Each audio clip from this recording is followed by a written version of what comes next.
পশ্চিমবঙ্গে এসআইআর শুরু হওয়াটা শুধুমাত্র সময়ের অপেক্ষা।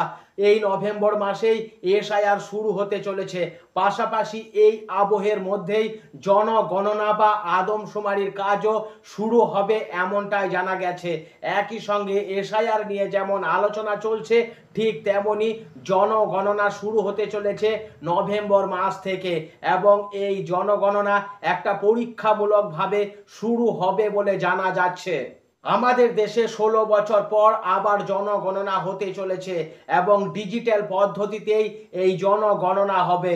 সাধারণ মানুষকে ডিজিটাল পদ্ধতিতেই নিজেদের তথ্য আপলোড করতে হবে। পহেলা নভেম্বর থেকেই এই প্রক্রিয়া শুরু হবে বলে জানা যাচ্ছে।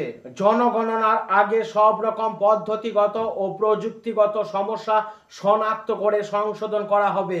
রেজিস্ট্রার জেনারেল এবং জনগণনা কমিশনারের তরফে এমনই এক প্রকাশিত বিজ্ঞপ্তিতে বলা হয়েছে, 2027 সালের জনগণনার প্রথম পর্বের জন্য পরীক্ষামূলক পর্যায়ে থাকবে হাউস লিস্টিং অর্থাৎ গৃহ সমীক্ষা। দেশের সমস্ত জনগণ তাদের নিজেদের তথ্য 1 থেকে 7 নভেম্বরের মধ্যে আপলোড করার সুযোগ পাবে। এসআইআর আবহের মধ্য দিয়েই এই জনগণনার কাজ শুরু হচ্ছে বলে জানা যাচ্ছে। আমরা মহির কলম চ্যানেলে একাধিক ইনফরমেটিভ ভিডিও আপলোড করে থাকি।